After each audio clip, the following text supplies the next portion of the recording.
పాకిస్తాన్లో హింస తారాస్థాయికి చేరుకుంటుంది. ఆందోళనలతో అక్కడి నగరాలు అట్టుడుగుతున్నాయి. ముఖ్యంగా లాహోర్, ఇస్లామాబాద్ అట్టుడుగుతున్నాయి. నిరసనకారులపై పోలీసులు కాల్పులకు తెగబడ్డారు. కాల్పుల్లో ఇప్పటివరకు 12 మందికి పైగా నిరసనకారులు మృతి చెందారు. వందల మందికి తీవ్ర గాయాలయ్యాయి. 2 రోజులుగా పాకిస్తాన్ ప్రభుత్వానికి వ్యతిరేకంగా తెహ్రీక్ లబ్బైక్ పాకిస్తాన్ ఆందోళన తీవ్రతరం చేస్తుంది.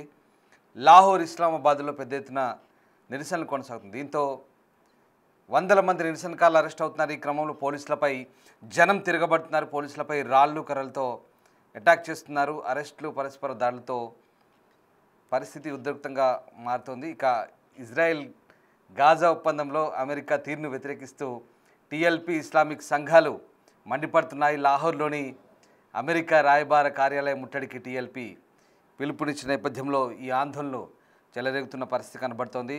పాకిస్తాన్లో పూర్తిగా అల్లకల్లోలంగా మారుతోంది. పలు నగరాల్లో హింస చెలరేగుతోంది.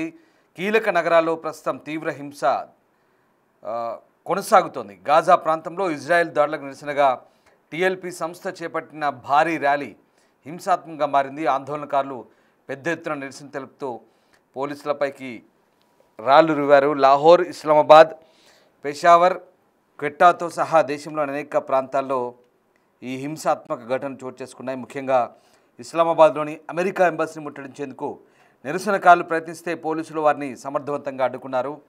లాహోర్లో కాల్పుల్లో 2 వ్యక్తులు మరణించినట్టుగా నివేదించబడింది. సో మొత్తం మీద అన్ని ప్రాంతాలు జరిగిన కాల్పుల్లో ఇప్పటివరకు 12 మంది నిరసనకారులు మృత్యువాత పడ్డట్టుగా తెలుస్తోంది. అల్లర్లు చెలరేగాయి, హింస చెలరేగింది. దీంతో 12 మంది మృతి చెందారు. ప్రధాన నగరాల్లో అధికారులు ఇంటర్నెట్ సేవలు నిలిపేశారు. డొనాల్డ్ ట్రంప్ వివాదాస్పద గాజా ప్రణాళికకు పాకిస్తాన్ ప్రభుత్వం మద్దతిస్తున్నట్లు భావించి దాన్ని నిరసిస్తూ టీఎల్పీ మద్దతుదారులు వీధుల్లోకి వచ్చారు. ఈ క్రమంలోనే అల్లర్లు చోటు చేసుకున్నాయి. ప్లకార్డులతో నినాదాలు చేయడంతో పోలీసులు లాఠీచార్జ్తో సహా ప్రజలను అదుపులోకి తెచ్చేందుకు ప్రయత్నిస్తున్నారు. కానీ ఘర్షణ చెర్రగా అయితే ఈ ఘటనలకు సంబంధించి ఇంకా పాకిస్తాన్ ప్రభుత్వం అధికారికంగా ఎలాంటి ప్రకటన అయితే చేయలేదు. బట్ ఈ ఘటనలకు సంబంధించి ఇంకా అన్ని నగరాల్లో ప్రస్తుతం విస్తృత ఆందోళనలు అయితే కొనసాగుతున్నాయి. తెహ్రీక్ లబ్బైక్ పాకిస్తాన్ నేతృత్వంలో ప్రస్తుతం ఈ ఆందోళనలు కొనసాగుతున్నాయి.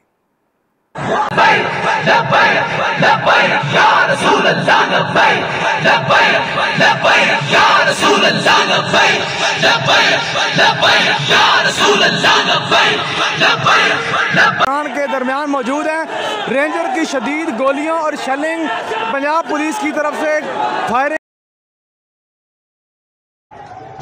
जुल्म सितम करते हुए वक्त हुकूमत ये सामने वाले क्लाइंट स्टेशन के ऊपर स्ट्रेट फायर किए जा रहे हैं, नीचे आंसू गैस चल की जा रही है। गोलियों से, तुम्हारी गुंडागर्दी से हरगिज नहीं रुकने वाला। अपने शोहदा के साथ हम अपनी मंजिल की तरफ जा रहे हैं। तुमसे और तुम्हारी नस्लों से भी ये कौम सवाल करती रहेगी कि गोली क्यों चलाई। इस वक्त तारीख की बदतरीन शेलिंग जारी है। तारीख की बदतरीन शेलिंग।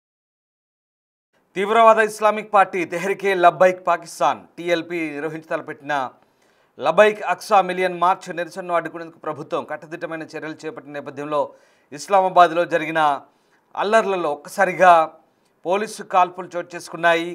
ముఖ్యంగా రావల్పిండి, ఇస్లామాబాద్ నగరాల్లో అలాగే లాహోర్ కూడా మొబైల్ ఇంటర్నెట్ సేవలు నిలిపడంతో రాజధానిలోకి ప్రవేశించే అలాగే బయటికి వెళ్ళే అన్ని మార్గాలను పోలీసులు మూసివేశారు. టీఎల్పీ కార్యకర్తలు ఇస్లామాబాద్ వైపు ప్రదర్శన నిర్వహించేందుకు సిద్ధమవుతున్న పరిస్థితులు వారిని కట్టడి చేయడానికి ప్రభుత్వం ఈ నిర్ణయం తీసుకుంది. లాహోర్లో పార్టీ ప్రధాన కార్యాలయం నుంచి ఎవరు బయటకు రాకుండా ఉండేందుకు కంటైనర్లతో రహదారిని దిగ్బంధించడంతో ఒక్కసారిగా ఉద్రిక్తత చోటు చేసుకుంది. పోలీసులపై రాళ్లు రువ్వారు. దీంతో చాలామందికి తీవ్ర గాయాలయ్యాయి. ఇక పాలస్తీనాకు మద్దతుగా ఇజ్రాయెల్కు వ్యతిరేకంగా చేపట్టిన ఈ ఆందోళనకు టీఎల్పీ మద్దతు ఇచ్చింది. ఇందులో భాగంగా ఇస్లామాబాద్లోని అమెరికా ఎంబసీ ముందు శుక్రవారం ఇజ్రాయెల్ వ్యతిరేక ప్రదర్శన నిర్వహిస్తామని కూడా వెల్లడించింది. అందుకే అక్కడ భారీగా పోలీసులు కూడా భద్రత ఏర్పాటు చేశారు. ఇక టీఎల్పీ అధినేత సాద్ హుసేన్ రిజ్వీని అరెస్ట్ చేసేందుకు లాహోర్లోని అక్కడి హెడ్ క్వార్టర్స్కి చేరుకున్నప్పుడు దాంతో హింస చెలరేగింది. ఇస్లామాబాద్, లాహోర్, రావల్పిండి, కరాచీ వంటి నగరాల్లో ఆందోళనలు పెరిగాయి. హింసాత్మక పరిస్థితులు విస్తరించకుండా ఉండడానికి ఆయా నగరాల్లో మొబైల్ ఇంటర్నెట్ సేవలను నిలిపేసినట్టు ఆ దేశ హోంమంత్రిత్వ శాఖ టెలికమ్యూనికేషన్ అథారిటీని ఆదేశించింది. దీంతో అక్కడ పూర్తి స్థాయిలో 144 సెక్షన్ కొనసాగుతుంది. ఇక 10 రోజుల పాటు నిరసనలు, ర్యాలీలు, బహిరంగ సభలను నిషేధించారు. ఈ ప్రాంతాల్లో పూర్తి స్థాయిలో కేవలం అంత్యక్రియలు, వివాహాలు, ప్రార్థనలు, కోర్టు ప్రాంగణాలు తప్ప మిగతా ఎక్కడ 4గురికి మించి గుమికూడొద్దంటూ పాకిస్తాన్ ప్రభుత్వం అక్కడ పూర్తి స్థాయిలో నిషేధాజ్ఞలు విధించింది. ఇక ఇస్లామాబాద్లో అయితే పూర్తిగా రెడ్ జోన్ మూసివేశారు. మార్గల్లా రోడ్డు ద్వారా ఉద్యోగులు, అధికారులు, ఇతర సిబ్బందికి మాత్రమే ప్రవేశం కల్పించిన పరిస్థితి కనబడుతోంది. సో మొత్తం మీద పోలీసుల లాఠీ చార్జిలో వందలాది మంది గాయపడ్డట్టుగా తెలుస్తోంది. ఇక టీఎల్పీ అధినేతను అరెస్ట్ చేసేందుకు లాహోర్లోని యతీంఖానాలో అక్కడి హెడ్ క్వార్టర్స్పై పోలీసులు దాడి చేస్తే వారిపై దాడి జరిగినట్టుగా అక్కడి అధికారులు చెప్తున్నారు. మొత్తం మీద లాహోర్, రావల్పిండి, ఇస్లామాబాద్ ఈ నగరాల్లో జరిగిన ఘర్షణల్లో ఇప్పటివరకు 12 మందికి పైగా మృతి చెందినట్టుగా వార్తలు అందుతున్నాయి. పాకిస్తాన్లో పూర్తిగా హింస చోటు చేసుకుంటుంది. పరిస్థితి చేజారిపోతుందనడానికి ఈ ఆందోళన నిదర్శనంగా తెలుస్తుంది. మరోవైపు అటు పాకిస్తాన్ అలాగే తెహ్రీకి తాలిబాన్ పాకిస్తాన్ మధ్య కొనసాగుతున్న ఘర్షణలో కూడా ఇటు పాకిస్తాన్లోని క్వెట్టా ప్రాంతంలో ఒరగ్జాయ్ జిల్లాలో జరిగిన ఆపరేషన్లో 30 మంది తెహ్రీకి తాలిబాన్ పాకిస్తాన్ టెర్రరిస్టులను హతమార్చినట్టుగా పాకిస్తాన్ ఆర్మీ చెప్తోంది. ఖైబర్ పఖ్తుంఖ్వా ఒరగ్జాయ్ జిల్లాలో నిర్వహించిన ఆపరేషన్లో టీటీపీ టెర్రరిస్టులతో జరిగిన ఘర్షణలో 11 మంది పాకిస్తాన్ సైనికులు కూడా మరణించిన సంగతి తెలిసింది. వారిలో ఒక లెఫ్టినెంట్ ఉన్నారు, ఒక మేజర్ కూడా ఉన్నారు. ఈ ఘటన తర్వాత ఆ ప్రాంతంలో పాకిస్తాన్ ఆర్మీ భద్రతా దళాలు ప్రతీకార ఆపరేషన్ కూడా కొనసాగిస్తున్నాయి. ఆఫ్ఘనిస్తాన్ మంత్రి భారతదేశంలో పర్యటిస్తున్న తరుణంలోనే అక్కడ ఏకంగా ఆఫ్ఘనిస్తాన్ రాజధాని కాబూల్తో సహా ఇతర ప్రాంతాలపై పాకిస్తాన్ వైమానిక దాడులు చేసిన సంగతి తెలిసిందే.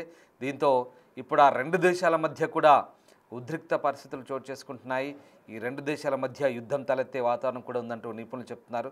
సో మొత్తం మీద పాకిస్తాన్ ఎక్కడా శాంతి లేదు. పాకిస్తాన్ అంతా కూడా అహింస, అల్లకల్లోలం, అశాంతితో రగులుతోంది.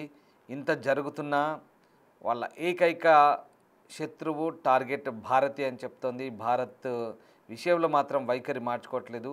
అయితే పాకిస్తాన్కు ముప్పేట ఒత్తిడి పెరుగుతుంది.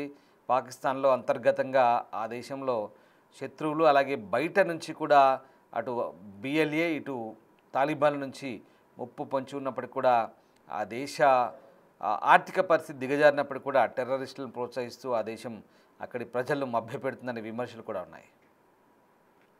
मरकजी अमीर अपने कारकुनान में मौजूद है और अपने लबैक पाकिस्तान के मार्च के आगाज होने का